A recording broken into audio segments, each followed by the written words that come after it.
Selamat datang di meja belajar Akira, tempat terbaik untuk mempersiapkan diri menghadapi tes CPNS. Kali ini, kita akan membahas soal tryout tes wawasan kebangsaan.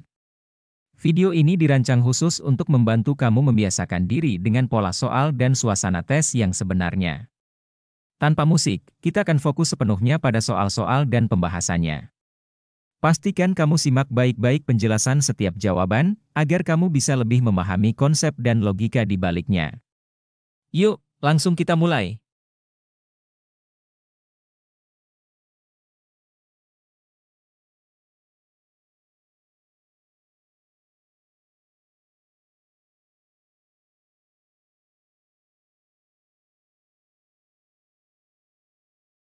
Untuk mempermudah mengingat 9 tokoh panitia 9, dapat digunakan singkatan Yamahawas, artinya Yamin, Agus Salim, Maramis, Ahmad Subarjo, Hatta, Abikusno Cokrosujoso, Wahid Hashim, Abdul Kahar Muzakir, dan Soekarno.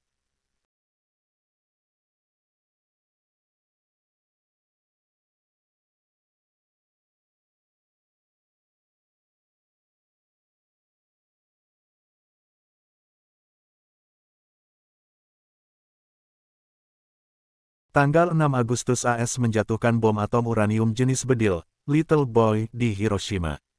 Presiden AS Harry S. Truman, meminta Jepang menyerah 16 jam kemudian, dan memberi peringatan akan adanya hujan reruntuhan dari udara, yang belum pernah terjadi sebelumnya di muka bumi. 3 hari kemudian, pada tanggal 9 Agustus AS menjatuhkan bom plutonium jenis implosi, Fat Man, di Nagasaki.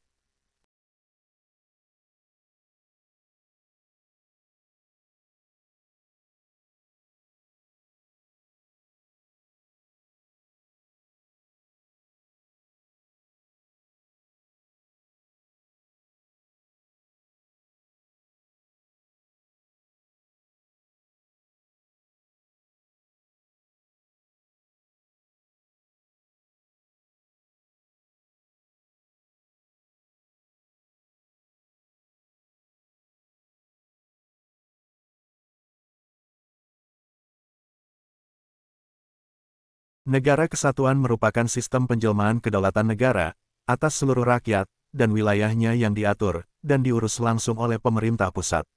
Dalam negara kesatuan, kedaulatan negara tidak terbagi, sehingga hanya terdapat satu undang-undang dasar, satu kepala negara, dan hanya pemerintah pusat yang berhak menetapkan undang-undang. Bentuk negara serikat, terdiri atas beberapa negara bagian yang tidak berdaulat.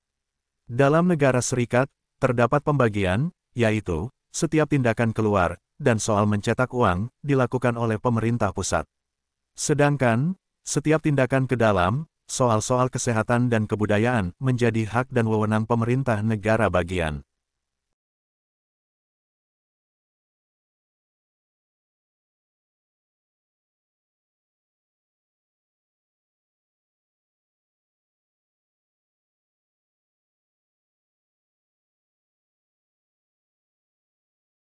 PJP, Pembangunan Jangka Panjang merupakan arah dan strategi pembangunan jangka panjang, yang meliputi jangka waktu 25 tahun.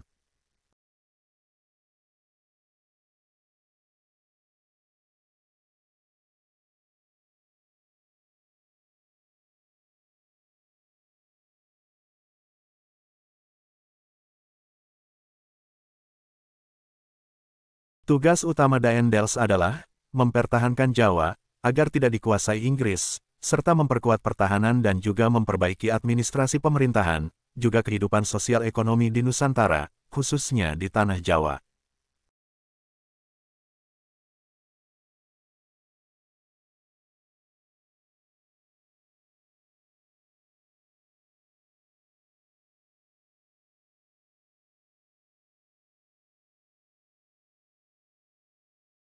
BPUPKI, resmi dibentuk oleh Jepang pada tanggal 29 April tahun 1945, ketuanya adalah Rajiman Wediodiningrat, wakilnya Panji Suroso, dan Ichibangase.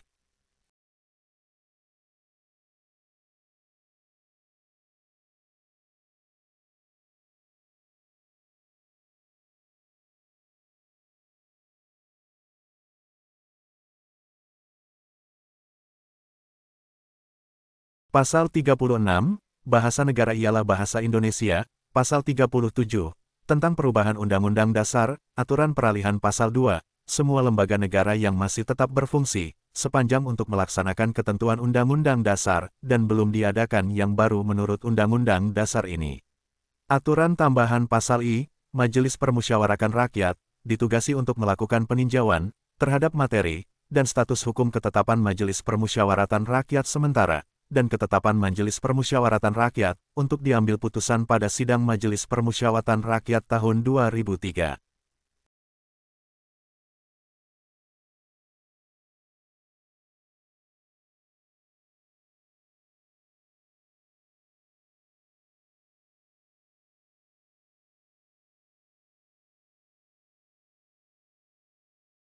Semua bentuk perjanjian adalah upaya diplomatis untuk mempertahankan kemerdekaan. Linggarjati pada tanggal 10 November tahun 1946, Rumroyen pada tanggal 7 Mei tahun 1949.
Perpecahan di tubuh SI muncul dari perbedaan pandangan antara HOS Cokroaminoto dengan Semaun mengenai kapitalisme. Menurut Semaun, yang memiliki pandangan sosialis, bergandeng dengan kapitalis adalah haram. Dalam Kongres SI yang dilaksanakan pada tahun 1921, ditetapkan adanya disiplin partai rangkap anggota. Setiap anggota SI tidak boleh merangkap sebagai anggota lain, terutama yang beraliran komunis. Akhirnya SI pecah menjadi dua, yaitu SI Putih dan SI Merah.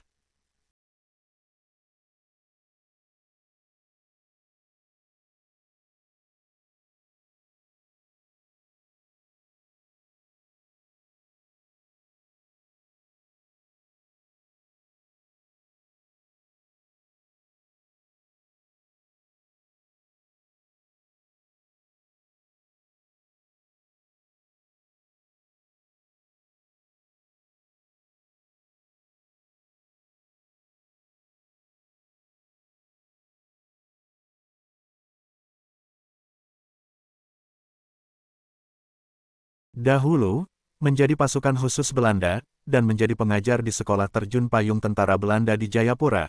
Setelah Belanda kalah, beliau memutuskan untuk menetap di Indonesia, dan menjadi mualaf, dengan merubah nama menjadi Muhammad Ijon Janbi. Pengalamannya sebagai anggota pasukan komando, telah menarik perhatian Kolonel A.E. Kawilarang, yang akan merintis pasukan komando. Janbi pun kemudian direkrut, dan aktif di TNI dengan pangkat mayor.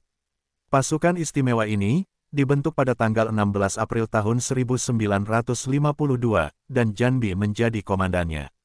Pasukan istimewa ini selanjutnya menjadi RPKAD, Resimen Pasukan Komando Angkatan Darat, yang nantinya akan menjadi Kopassus, Komando Pasukan Khusus.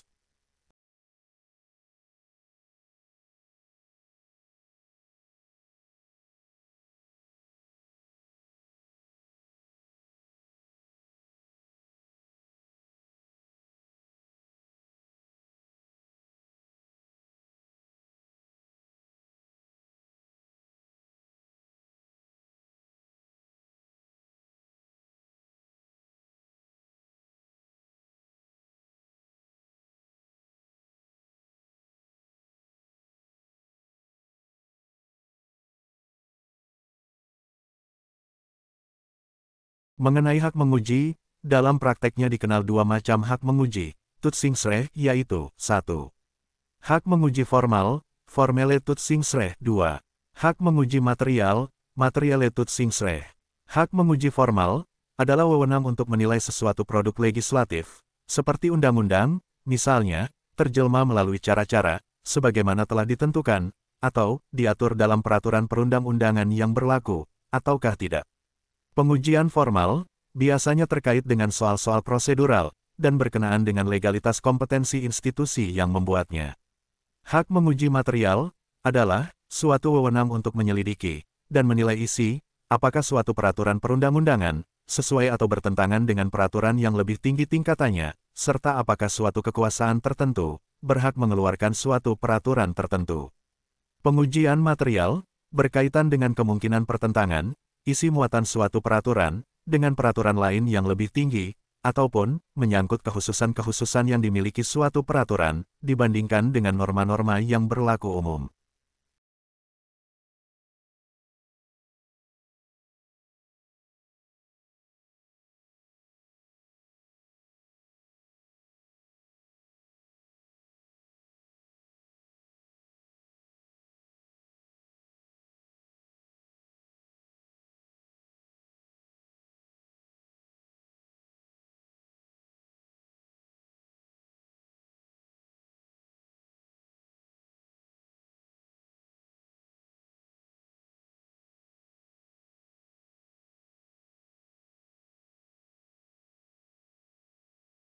Pada akhir 1991, republik-republik yang telah keluar dari Federasi Soviet, kemudian membentuk sebuah konfederasi baru, yang lebih longgar yang bernama CIS, Commonwealth of Independent States, atau Persemakmuran Negara-Negara Merdeka.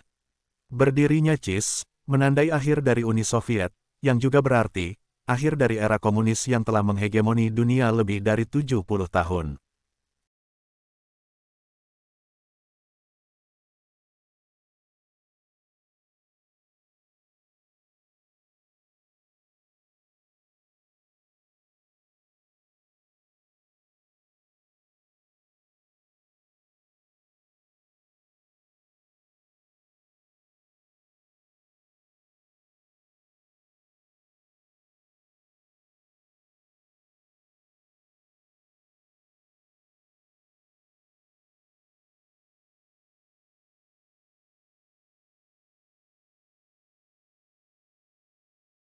Unsur-unsur adanya negara adalah rakyat, wilayah, dan pemerintahan yang berdaulat.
Pokok ajaran sosialisme yang sejalan dengan Pancasila adalah negara harus menjamin perlindungan hak-hak kaum buruh.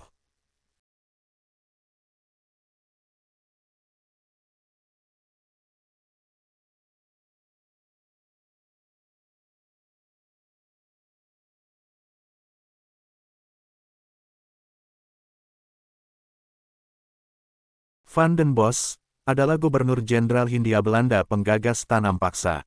Van der Capellen adalah penguasa Hindia Belanda pertama yang memerintah di Hindia, setelah dikuasai oleh Kerajaan Inggris selama beberapa tahun.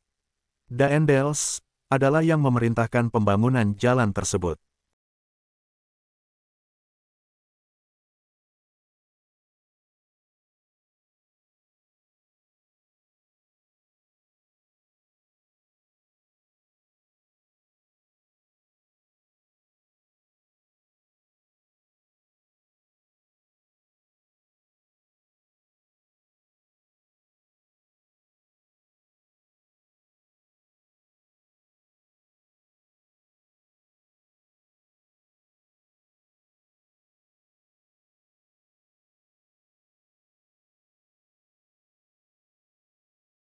Pada tanggal 17 Juli tahun 2005, setelah perundingan selama 25 hari, tim perunding Indonesia mencapai kesepakatan damai dengan GAM di Vantaa, Helsinki, Finlandia. Penandatanganan nota kesepakatan damai dilangsungkan pada tanggal 15 Agustus tahun 2005.